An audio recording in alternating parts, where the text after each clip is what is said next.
Assalamualaikum warahmatullahi wabarakatuh. Halo semuanya, nama saya Muhammad Fujri Nabawi. Pada kesempatan kali ini, saya akan memaparkan hasil analisis mengenai pembelajaran seni non-formal pada platform ilustrasi dan perbandingannya dengan pembelajaran seni di kelas konvensional. Analisis ini bertujuan untuk mengetahui karakteristik, kelebihan, kekurangan, serta efektivitas kedua model pembelajaran dalam mengembangkan kompetensi seni peserta didik di era digital.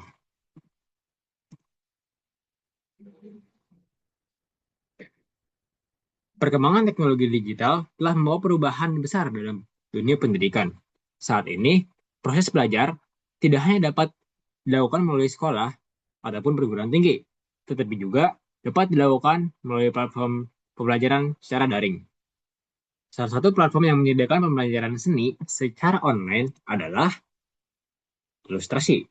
Platform ini memungkinkan peserta didik mempelajari ilustrasi dan seni visual secara fleksibel sesuai kebutuhan masing-masing. Di sisi lain, pembelajaran pembelajaran seni di kelas konvensional masih menjadi model yang umum digunakan karena memungkinkan adanya interaksi langsung antara guru dan peserta didik. Oleh karena itu, menarik untuk membandingkan kedua model pembelajaran tersebut guna mengetahui kelebihan, kekurangan, serta efektivitasnya dalam mendukung proses belajar seni. Kita lihat di platform ilustrasi.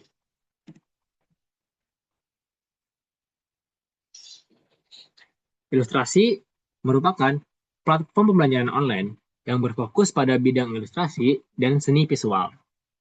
Platform ini menyediakan berbagai kelas yang diajarkan oleh praktisi maupun ilustrator profesional. Materi pembelajaran yang disajikan dalam bentuk video sehingga peserta dapat belajar secara mandiri dan mengakses materi kapan saja dan di mana saja. Karakteristik utama pembelajaran di ilustrasi adalah fleksibilitas. Pembelajaran berbasis kebutuhan individu serta kesempatan untuk mengulang materi sebanyak yang diperlukan. Hal ini menunjukkan bahwa ilustrasi termasuk ke dalam bentuk pendidikan non-formal yang memberikan alternatif pembelajaran di luar sistem pendidikan formal. Bisa dilihat, di sini terdapat 3 pilihan program. Yang pertama itu adalah pemula, yang kedua menengah, yang ketiga lanjutan. Pemula itu bagi yang belum atau yang sangat jarang menggambar. Dan yang menengah itu bagi yang sering menggambar tetapi belum menguasai fundamental secara mendalam. Dan yang lanjutan bagi yang mempelajari karir ilustrasi profesional. Kita lihat di dalamnya dari yang pemula.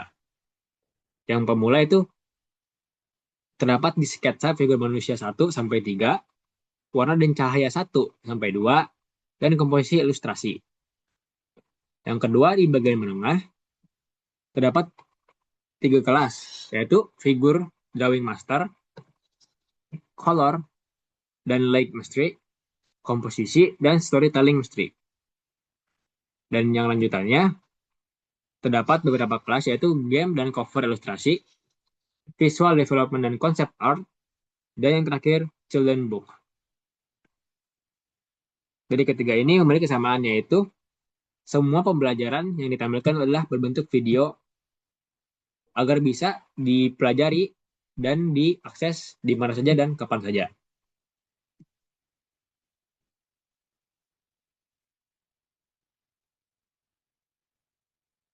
Tetapi pembelajaran seni di konvensional merupakan bagian dari pendidikan formal yang dilaksanakan berdasarkan kurikulum yang telah ditetapkan. Proses belajar, maaf, proses belajar berlangsung secara tatap muka dengan bimbingan guru atau dosen. Metode yang digunakan biasanya berupa ceramah, demonstrasi, diskusi, dan praktek berkarya. Keunggulan utama model ini adalah adanya interaksi langsung antara guru dan peserta didik, sehingga proses bimbingan dan pemberian umpan balik dalam dilakukan secara lebih cepat dan terarah.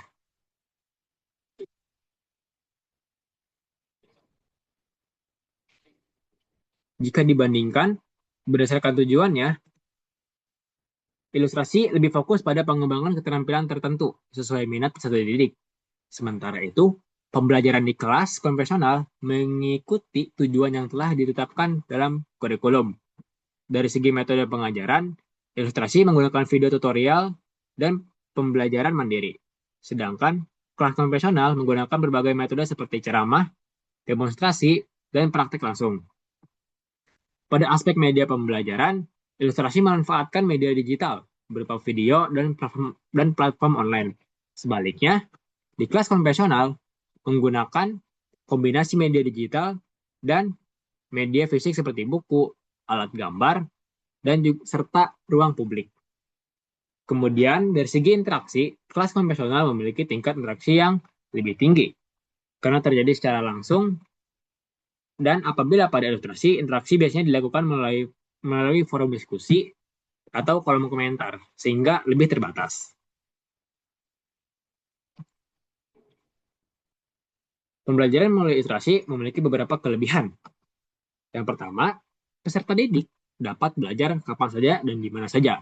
Yang kedua, materi dapat diputar ulang sehingga memudahkan pemahaman. Ketiga, peserta dapat memilih kelas sesuai kebutuhan dan minat. Seperti yang dilihat tadi, memiliki beberapa kelas. Dan yang terakhir, akses praktisi profesional. Namun terdapat beberapa kekurangan, seperti minimnya interaksi langsung dengan pengajar, serta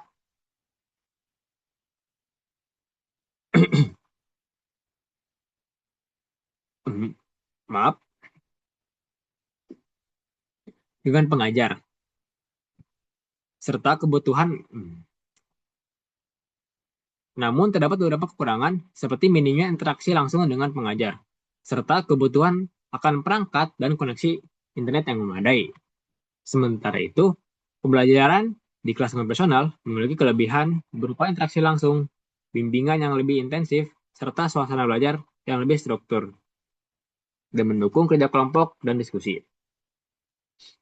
Akan tetapi, model ini juga memiliki keterbatasan dalam hal fleksibilitas waktu dan tempat, karena peserta didik harus mengikuti jadwal yang telah ditentukan oleh sekolah tersebut.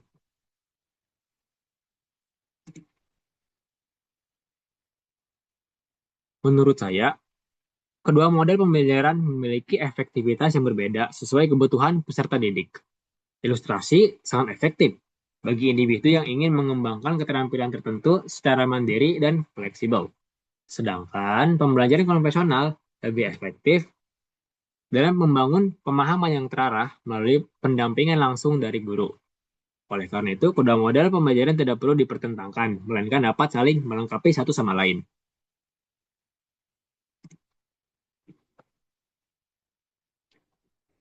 Dapat disimpulkan bahwa ilustrasi sebagai bentuk pendidikan non formal menawarkan fleksibilitas dan kemudahan akses dalam belajar seni. Sementara itu, pembelajaran seni di kelas konvensional menawarkan interaksi langsung dan proses pembelajaran yang lebih struktur. Keduanya memiliki kelebihan dan keterbatasannya masing-masing. Dalam era digital saat ini, kombinasi antara pembelajaran daring dan pembelajaran tatap muka dapat menjadi solusi yang efektif untuk meningkatkan kualitas pendidikan seni. Meskipun ilustrasi memberikan kebebasan, keberhasilannya sangat bergantung pada motivasi dan kemandirian peserta didik sendiri. Sebaliknya, kelas konvensional lebih mampu mengontrol proses belajar, tetapi kurang fleksibel dibandingkan pembelajaran daring. Sekian pemaparan dari saya. Terima kasih atas perhatiannya. Wassalamualaikum warahmatullahi wabarakatuh.